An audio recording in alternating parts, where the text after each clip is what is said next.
Hürmetli vatandaş, bugünkü leksiyalarımızı başlayımız. Leksiyada sizi gacırız, Washington'da sözlerimiz bugünkü İslam'a. 2019 yıl 6. ayının 23. gün heptigi yakşamda. Leksiyana sözleştin, leksiyana başlaştın, avval bir kelime, iki kelime vaziyet. Doğrusu da yapılaylı. Bugün işin hoşa, Cumhur'un işin hoşa agınatlığı.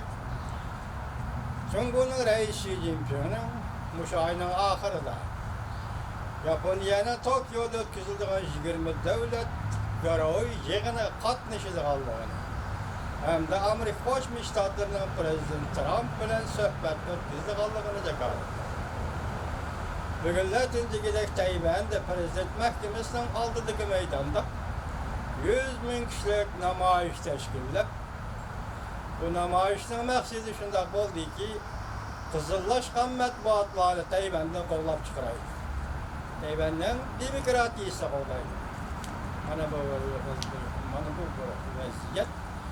Onun da ki, Şangan 6. ayının 26. günü yani bir qatım daha dolaq namayış ötküzüşünü qarar qıldı.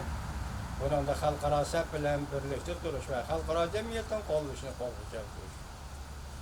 Bunun da ki, tünün leksiyalarımız söz degəndə biz Uygurlar doğrusu da Mike Pompeo'nun ve Amerika Birleşik Ştatları Devlet Mahkemesi'nin ilan kılgan yıllık halkara dini itikat erkinliği doğrusu gödekulatta Uygurlar doğrusu nime değilgenliğin tünüğün sözüdür. Bugün ende nime deyimiz demek şu oğlumuz bugünkü leksiyimizde. Eğer 6. ayının 16. günü Mike Pompeo, Devlet İşler Katibi Mike Pompeo Şangan meselesi vakatın Osaka'da karaladı. Bu oturup koyuldu diyenedik. Şirketinler 21. günü del şu Osaka yığından harpsta Uygurların dini itikat erkinliği doğrusu devlet mahkemesi, Amerika Birleşik Ştatları devlet mahkemesi'ne toplanmaları ve Uygurları cezaları ve cezalardıklarını mecburi emgek seliş meselesi de Amerika Birleşik Ştatları'nın devlet işler katibi Mike Pompeo'nun toplanmaları sebeptir. Uygurlar meselesi mi? Osaka'da oturup koyuluş mümkün mü? Vatandaşlar otfaldı. Ve leksiyalarımızı başlayımız mevzumunda.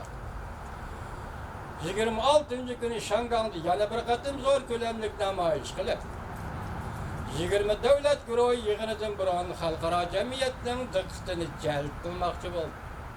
Mevzula haber Fransa halkara radyo stansiyası ilan kıldı.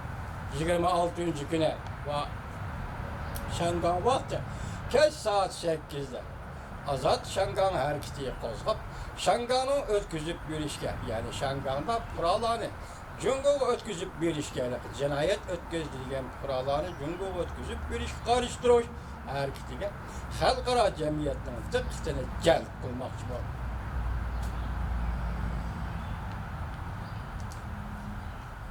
Kaçkılla kanunun özgertiş layihesi Şangal'da zor gülemlik namayış keltirip çıkarıp 6. ayının 9. günü ve 16. günleri 1 milyondan 2 milyon geçe Şangal halkı Şangal'da namayış kıldı. Gerçi Şangal memuri rayın başlığı Linjin göğe apo sorugan bolsa mı? Lekin kanun özgertiş layihesi çekindiriş doğrusu da cevap vermegenlikten araştırış namayişiyle hem devamlı şubatı bu Şangal'da. Bu haberde Şangal matbuatlardan nakil edip mındak görüştürdü. Demokratlar Frans çakırı kılgan yekenki hareket. 26. günü saat 8'den 9'gıcı Cumhurbaşkanı Aydınbağ meydanı yığılıp ötküzülüdüğün yığılış namayişidir. Halkara besim arkalık Linjin memuriyet başlığı yani bir katım serpermerci oldu Şangal'da namayişçi. Haberde mındak görüştürdü. 20 devlet güruhu yukarı derlikler yığını 28. ve 29.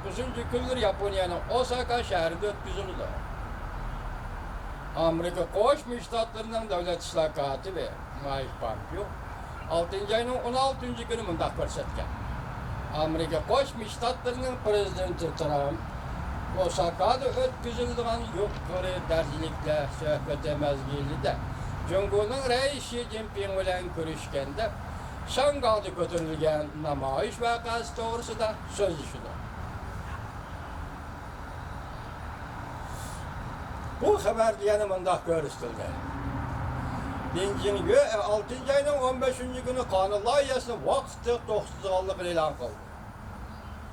18. günü alakadar kanun turguzuş hizmetini 9'luk ilan kılıp bu hizmetke vakit belgilep vermeydiğallıqını metakşti. Yani tuyuksuz tertip kozgamaydiğallıqını bildirdi mesela lahiye avaz koyuş degende. 21. günü Şangay Memuriyet Rayın hükümeti bayanat ahbarat ilan kılış şekilde mındak kıldı. Bu nöbetlik kanun çıkarış komitesi 2020 yıl 7. ayda ahırlaşıldı. Saylanmadı düşün kaçıydı. Kanun layığı adette avaz koyulmagan deyikiyen özlüğüye küçüten kanıdı. Dedi. Dedi Nazırlığı Şangay Memuriyet hükümeti kanun özgertiş layihası 2 gündürümüzde bir en özgertiş.